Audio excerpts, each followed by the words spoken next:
لا شريك له تعظيما لشأنه وأشهد أن محمدا عبده ورسوله الداعي إلى رضوانه اللهم صل عليه وعلى آله وأصحابه وإخوانه. Para dokter, urologi dan juga kawan-kawan yang lain yang hadir dalam kesempatan kali ini, kita melanjutkan bahasan kita tentang syarah masail jahiliyah, tentang tradisi-tradisi jahiliyah yang dilakukan oleh mereka dan sebagiannya masih dilakukan oleh sebagian kaum muslimin, ya. Di antara tradisi mereka yaitu i'tiyaduhum amma atahumullah bi kutubis sihr, yaitu mereka menggantikan apa yang Allah berikan kepada mereka berupa Taurat, ya. Kemudian setelah itu Allah berikan Al-Qur'anul Karim kepada orang jahiliyah, di antaranya orang Yahudi. Mereka ganti dengan bikutubis sihir, mereka ganti dengan buku-buku sihir.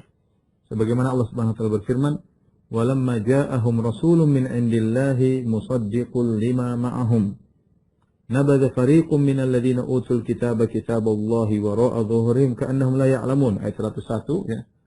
Dalam surat Al-Baqarah ayat 101 Allah Subhanahu wa taala berfirman, tatkala datang kepada mereka seorang rasul dari sisi Allah Subhanahu wa taala yang membenarkan apa yang ada pada mereka, yaitu Rasulullah SAW membenarkan Taurat. Apa yang mereka lakukan? Nabadha fariqum minal ladzina utul kitaba kitaballah. Ya, ternyata mereka membuang, sekelompok dari mereka membuang, ya, kitab yang Allah berikan kepada mereka. Nabadha fariqum minal ladzina utul kitaba kitaballah, kitab Allah dibuang, Al-Qur'an tidak dipakai. Wara'a dhuhurihim, bahkan dibuang di belakang, benar-benar dicuekin. Ka'annahum la ya'lamun, seakan-akan mereka tidak tahu. Padahal mereka tahu. Mereka tahu bahwasanya dalam Al-Qur'an ada kebenaran, ya, Taurat, dan mereka sudah tahu juga dalam Taurat ada penyebutan tentang Nabi Muhammad SAW. Namun karena tidak sesuai dengan hawa nafsu mereka, mereka bilang Nabi kok dari bangsa Arab. Mereka tidak mau, akhirnya mereka buang Al-Qur'an tersebut wara'a zuhurihim, di belakang. Apa yang terjadi? Kata Allah, wattaba'u ma tatlu syayatinu ala mulki Sulaiman. Ini jadi perhatian kita di sini. Pada surat Al-Baqarah ayat 102 Allah berfirman, wattaba'u ma tatlu syayatinu ala mulki Sulaiman. Dan mereka mengikuti apa yang dibacakan setan-setan di kerajaan Sulaiman. Wa ma kafara Sulaiman walakinna syayatina kafaru. Sulaiman tidaklah kafir, akan tapi setan-setanlah yang kafir. Yu'allimuna an-nasa sihr. Yang setan-setan mengajarkan sihir kepada manusia. Maksud dari tradisi ini bahwasanya ketika seorang meninggalkan kebenaran, dia akan diarahkan oleh syaitan menuju kebatilan. Lihatlah orang Yahudi, ketika datang Al-Quran, dan Al-Quran adalah isinya kebenaran, ya. Bahkan membenarkan Taurat, harusnya mereka beriman kepada Nabi Muhammad, karena Al-Quran memperkuat Taurat, bahwasanya Taurat itu yang dulu benar, ya. Namun mereka menolak, dan mereka tahu Muhammad di atas adalah seorang Nabi yang terakhir. Mereka tahu betul. Karena Allah mengatakan alladzina yajidunahu maktuban indahum fit Taurati wal Injil. Alladzi yajidunahu maktuban indahum fit Taurati wal Injil, itu yang mereka dapati Rasulullah SAW tercatat di Taurat dan Injil. Kita yakin akan hal tersebut. Mungkin sekarang sudah tidak tercatat atau disimpangkan atau dihapus, wallahu alam. Tapi dulu di zaman itu, di zaman orang Yahudi, di zaman Nabi Muhammad SAW, Nabi Muhammad SAW masih tertulis, ya. Yajidunahu maktuban indahum fit Taurati wal Injil. Mereka dapati Muhammad tertulis dalam Taurat dan Injil. Ya'muruhum bil ma'ruf wa yanha 'anil munkar, yang menyuruh mereka untuk berbuat baik, melarang mereka dari kemungkaran, ya. Wa yuhillu lahum thayyibat, menghalalkan yang baik. Wa yuharrimu 'alaihimul khaba'ith, mengharamkan yang buruk. Kemudian wa yadhu anhum asrahum al-aghalati kanat 'alaihim, dan menghilangkan beban kesulitan yang ada pada mereka. Syariatnya dimasukkan dengan syariat Nabi Muhammad SAW. Sebenarnya semuanya sudah mendukung. Al-Quran itu benar-benar mendukung Taurat, benar-benar mendukung Yahudi, memuliakan Yahudi, dan segalanya. Tapi masalahnya cuma satu, ternyata Muhammad bukan dari bangsa Yahudi. Ternyata Muhammad dari bangsa Arab, sehingga mereka tidak terima. Sehingga mereka buang Al-Quran.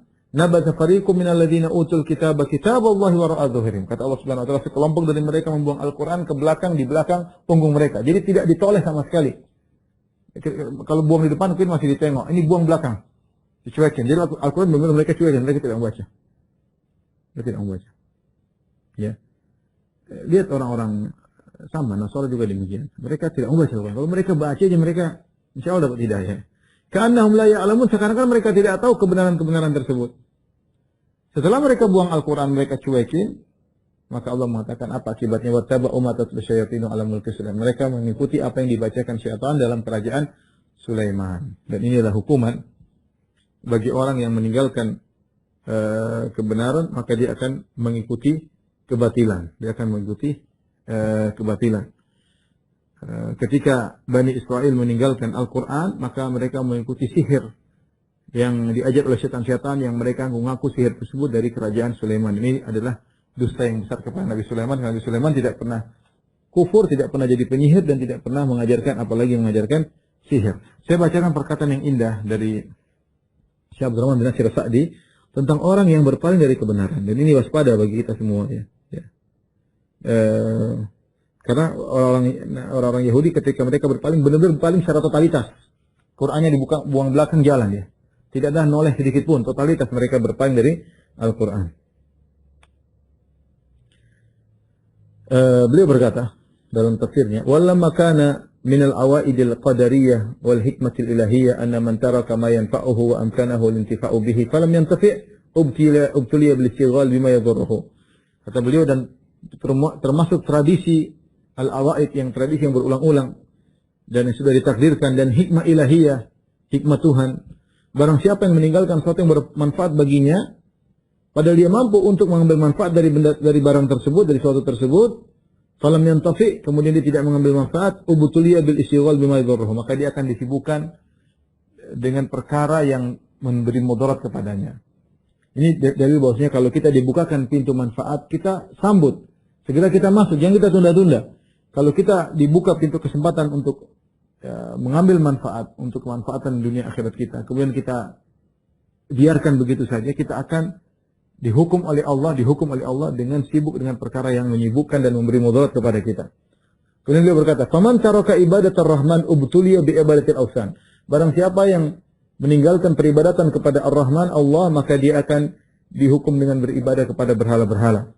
"Wa man taraka mahabbatallah wa khaufahu wa raja'ahu." Barang siapa yang meninggalkan cinta kepada Allah, meninggalkan rasa takut kepada Allah, meninggalkan rasa harapan kepada Allah Subhanahu wa taala, ubtuliya bi mahabbati ghairillah wa khaufi wa raja'i, maka dia akan dihukum oleh Allah dengan apa? Beribadah kepada selain Allah Subhanahu wa taala, mencintai selain Allah, takut kepada selain Allah, dan berharap kepada selain Allah.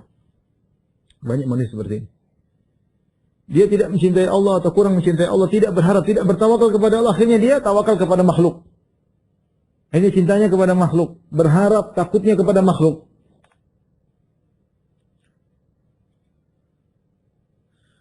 Kemudian kata beliau, "Wa man lam yunfiq malahu fi ta'atillah anfaqahu fi ta'ati syaitan." Barang siapa yang tidak menginfakkan hartanya di jalan Allah, dia akan menginfakkannya di jalan syaitan, serta kelaziman.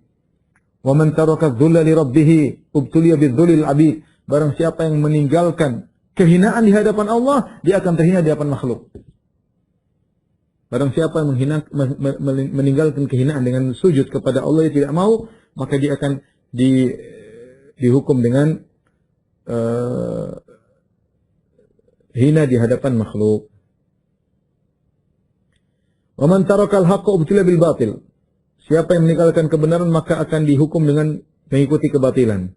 "Kadzalika haula'il yahud lamma nabadhu kitab Allah ma tatlu syayatin wa takhtaliqu min as-sir ala masalaka ala mulki Sulaiman haitsu akhrajat syayatin lin-nasi sihr."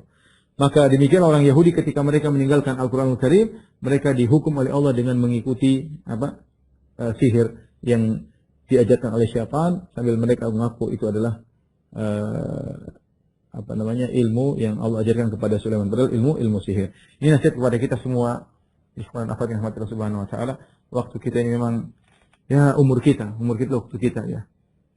Makanya kata Hasan Al-Basri mengatakan, "Ya ibn Adam, innama anta ayyam, fa idza dhahaba ba'dul ayyam dhahaba ba'duk, wa idza dhahaba ba'duka yushik an tadhhab kulluk." Yadhhab kulluk, kata Hasan Al-Basri, wahai anak Adam, sesungguhnya engkau adalah kumpulan dari hari-hari. Kita ini kumpulan hari-hari, dari umur. Jika telah pergi sebagian umur kita sudah banyak ratusan hari yang pergi dari kita. Ya. Sudah ribuan hari pergi dari kita. Tidak akan kembali lagi. Kalau telah pergi sebagian hari darimu, maka tinggal sebagian dirimu. Dan jika telah pergi sebagian hari, dikhawatirkan kau akan hilang seluruhnya, ya, karena habis umurmu.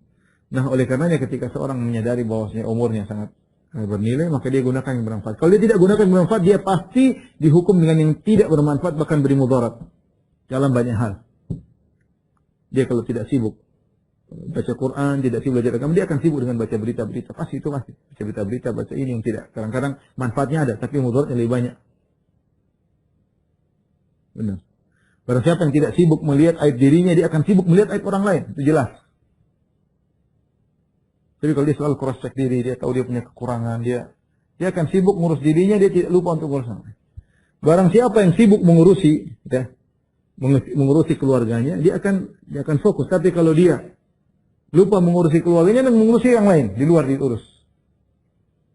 Barang siapa yang tidak fokus kepada silaturahmi, kepada karib kerabatnya, dia akan menghabiskan waktunya dengan karib kerabat yang lain, yang tidak wajib bagi dia. Demikianlah ikhwan dan akhwat, waktu terbatas, umur kita sangat pendek, maka jangan sampai kita ya seperti itu ya. Inilah sunatullah berlaku, makanya tadi kata Syekh Sa'di bahwasanya minal awaid al-qadariyah merupakan sunatullah yang berlaku. Siapa yang meninggalkan sesuatu bermanfaat, dia akan diuji dengan sesuatu yang tidak bermanfaat. Lihatlah zaman kita, zaman anak muda zaman sekarang.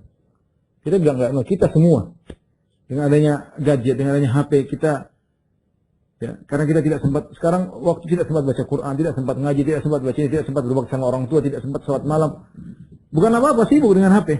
Berita ini, browsing, perdebatan diikuti. Saya bilang, ya tadi, hati-hati siapa yang disibukkan dengan perkara yang berpaling dari perkara yang bermanfaat, dia akan dihukum dan dijebak pada perkara yang tidak bermanfaat. Kemudian antara tradisi Jahiliyah yang berikutnya, ya, kata Syekh Muhammad Wahab rahimahullah ta'ala, nisbatum al-batil ila al-anbiya, mereka menisbahkan kebatilan kepada para nabi.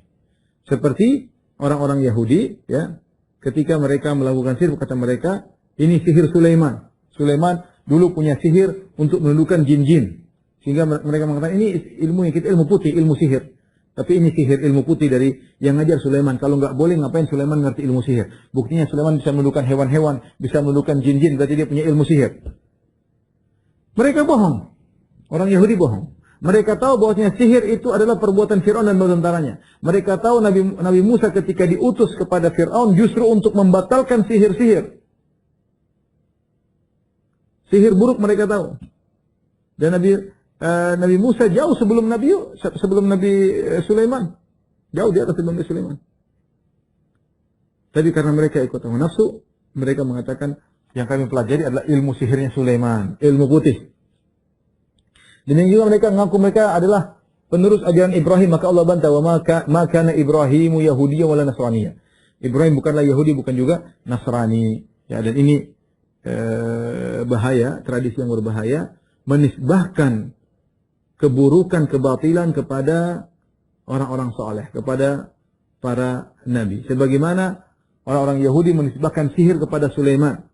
Dan orang Yahudi, Nasara menisbahkan agama mereka kepada Ibrahim.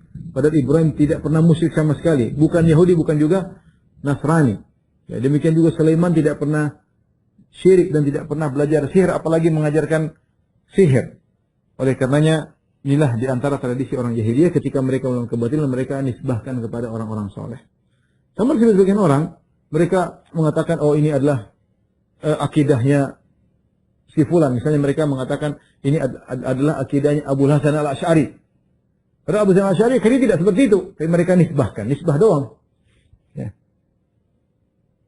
Makanya ada seorang pengamat, penulis, dia orientalis, dan tulisannya dia mengatakan, di bukunya bunyinya Tarikh al-Asy'ariyah, ya, atau judulnya Asy'ari wal Asy'ariyah, Abu Hasan al-Asy'ari dan Asy'ariyah. Dia menyebutkan, saya dibilangin oleh orang-orang bahwasanya apa yang mereka yakini itu adalah akidahnya Abu Hasan al-Asy'ari. Namun ketika saya teliti, saya baca buku-bukunya, ini orang orientalis, dia pakar bahasa Arab, saya baca Maqalatul Islamin, saya baca Risalah ila Ali Sagar, saya baca kitab Al-Luma, saya baca Al-Ibana an Usulid Diyanah. Saya baca 4 buku Imam Abu Hasan al-Asy'ari, ternyata Abu Hasan al-Asy'ari berbeda dengan Asy'ariyah. Asy'ariyah pengikutnya di wadin wa huwa fi wadin. Mereka di lembah, Abu Hasan di lembah yang lain. Jadi terpisah total. Akidah jauh berbeda, tapi mereka menisbahkan apa yang mereka yakini kepada Abu Hasan Asy'ari. Dan ini tidak benar. Abu Hasan Asy'ari berlepas dari mereka karena keyakinan mereka berbeda dengan Abu Hasan Asy'ari rahimahullahu taala. Ya. Demikian sebagaimana sebagian orang melakukan praktek-praktek yang tidak benar, kemudian ibadat yang tidak benar, kata mereka ini mazhab Syafi'i. Nisbahkan kepada Imam Syafi'i. Imam Syafi'i tidak pernah melakukan demikian. Bahkan dalam sebagian perkataan Imam Syafi'i melarang. Ya. Jadi di antara tradisi jahiliyah adalah menisbahkan keburukan kepada orang soleh, sehingga keburukan tadi menjadi baik di mata masyarakat. Ini banyak di tanah air. Oh, ini mazhab Syafi'i, ternyata bukan. Oh, ini mazhab Syafi'i, ternyata bukan. Ini dalam buku mazhab Imam Syafi'i, ternyata bukan. Tidak ada. Di antara mereka sebagian ada yang nekat berbohong, mengesankan bahwa Imam Syafi'i menghalalkan musik. Subhanallah. Dia bilang, tidak usahlah kalau kau halalkan urusan kamu, tapi jangan kamu nisbahkan perkataan yang batil kepada Imam Syafi'i misalnya, sehingga orang mendengar ceramahmu menyangka bahwasanya Imam Syafi'i menghalalkan musik. Mahlan ya akhi, sabar ya akhi. Kita harus amanah ya. Kalau Imam Syafi'i tidak mengatakan, Imam tidak mengatakan. Kalau antum punya keyakinan lain sendiri. Tapi menisbahkan sesuatu yang tidak benar kepada para orang-orang soleh, ini adalah ciri-ciri orang-orang jahiliyah yang mereka mengaku orang Yahudi, mengaku adalah keturunan Ibrahim dan menegakkan agama Ibrahim. Ternyata kata Allah, makana Ibrahimu Yahudiyan wala Nasraniyan, bahwasanya Ibrahim bukanlah Nasara, bukan juga Yahudi. Baik.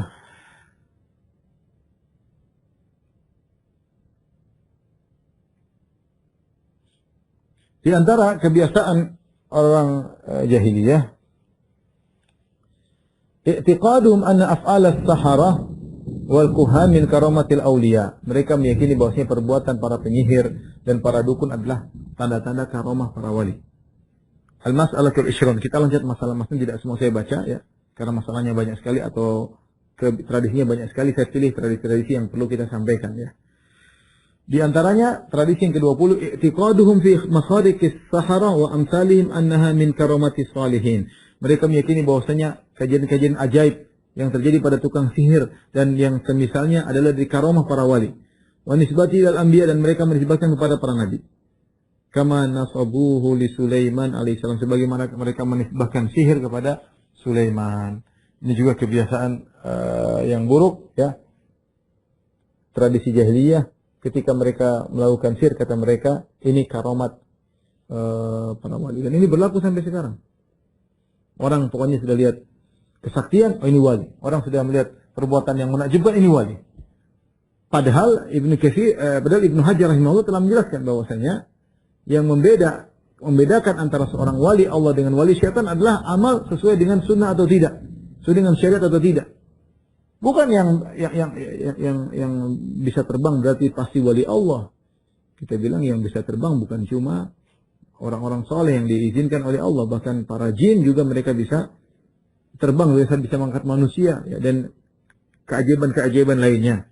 Keajaiban-keajaiban lainnya. Ini adalah suatu hal yang tidak benar ketika mereka menisbahkan keajaiban-keajaiban kepada ini adalah karamat para wali. Ya, sekarang banyak orang-orang yang belajar sihir, bahkan di sebagian pondok belajar ilmu kanuragan disertai dengan ilmu sihir, kemudian bisa ini bisa anu, kemudian mereka mengatakan ini adalah ajaran Nabi Muhammad SAW.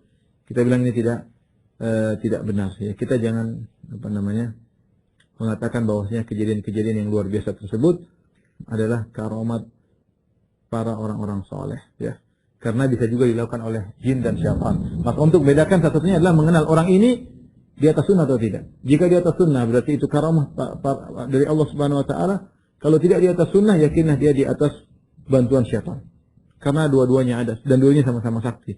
Maka al-hadil fasil, pembeda adalah dia ikut sunnah atau tidak. Makanya ketika Laits berkata, disampaikan kepada Imam Syafi'i, Laits berkata, "Idza ra'aita ar-rajula yamshi 'alal ma'," ya.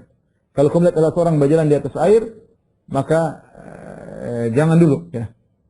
Jangan kau katakan dia wali sampai kau cek dulu. Kata Imam Syafi'i mengomentari perkataan tersebut, qassara al-lays, kata Imam Syafi'i masih kurang.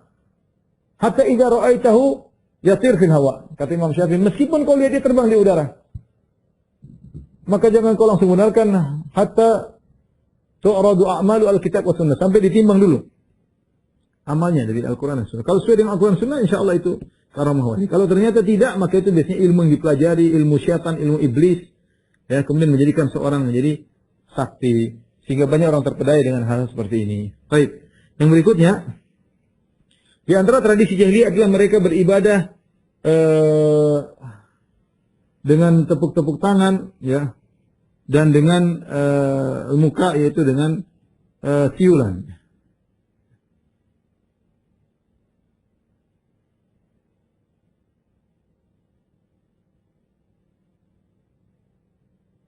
Bentar.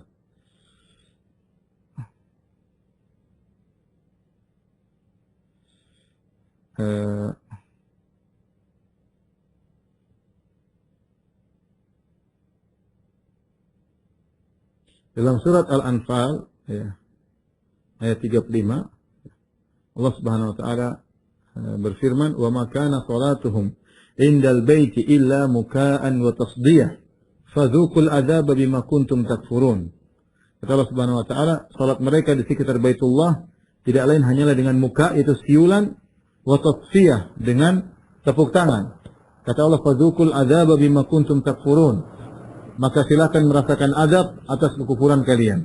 Jadi merupakan kebiasaan orang jahiliyah, ketika mereka beribadah, mereka melakukan bid'ah.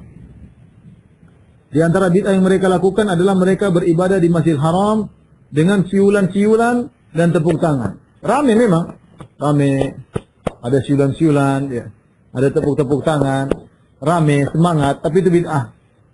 Dan itulah kebiasaan orang jahiliyah, mereka beribadah kepada Allah dengan bid'ah dan kesyirikan. Ya. Di antara bid'ah yang mereka lakukan adalah kalau mereka mau tawaf, mereka harus pakai baju yang baru. Karena mereka mengatakan, kami tidak pantas tawaf dengan baju yang sudah pernah kami lakukan maksiat di atasnya. Malu. Tawaf di hadapan Allah, pakai baju yang pernah dilakukan bermaksiat. Sehingga mereka tidak mau tawaf pakai baju lama. Mereka maunya beli yang baru. Kalau mereka tidak punya uang, maka mereka akan pinjam kepada orang-orang Quraisy. Karena mereka ini suku spesial, suku kehormatan. Diberi wewenang oleh Allah untuk mengatur Ka'bah, ya, kepengurusan Ka'bah. Maka mereka mengatakan, kita nggak pantas beribadah kepada Allah dengan baju yang penuh dosa. Maka kita pinjam baju dari orang Quraisy. Kalau nggak ada, telanjang mereka. Top sampai telanjang. Jadi mereka beribadah dengan bid'ah. Di antara mereka beribadah dengan bid'ah seperti ketika musim haji. Musim haji semua orang wukuf di padang Arafah seperti sekarang. Sementara orang Quraisy tidak, mereka wukuf di Muzdalifah. Kata mereka, kami ini ahlul haram, kami ini adalah penduduk tanah suci Mekah, kami nggak mau keluar dari tanah suci Mekah. Sementara Arafah adalah tanah halal, keluar dari tanah suci Mekah. Mereka nggak mau wukuf di situ. Inilah bid'ah. Di antara bid'ah yang mereka lakukan, kalau mereka salat di Masjidil Haram, wa ma kana salatum indal baiti illa muka'an wa tasdiyah. Tidaklah salat mereka di sisi Baitullah, di sisi Ka'bah, kecuali hanya siulan-siulan dan tepuk-tepuk tangan. Memang rame sih rame, ya, tapi ini tidak diajarkan oleh Allah Subhanahu wa taala, diajarkan oleh Rasulullah sallallahu alaihi wasallam. Inilah dilakukan oleh sebagian orang sufi. Mereka ingin mendekatkan diri mereka kepada Allah dengan tarian-tarian, dengan nyanyian-nyanyian, dengan tepuk-tepuk tangan, dengan teriak-teriak, huwa. Ya, ini tradisi jahiliyah.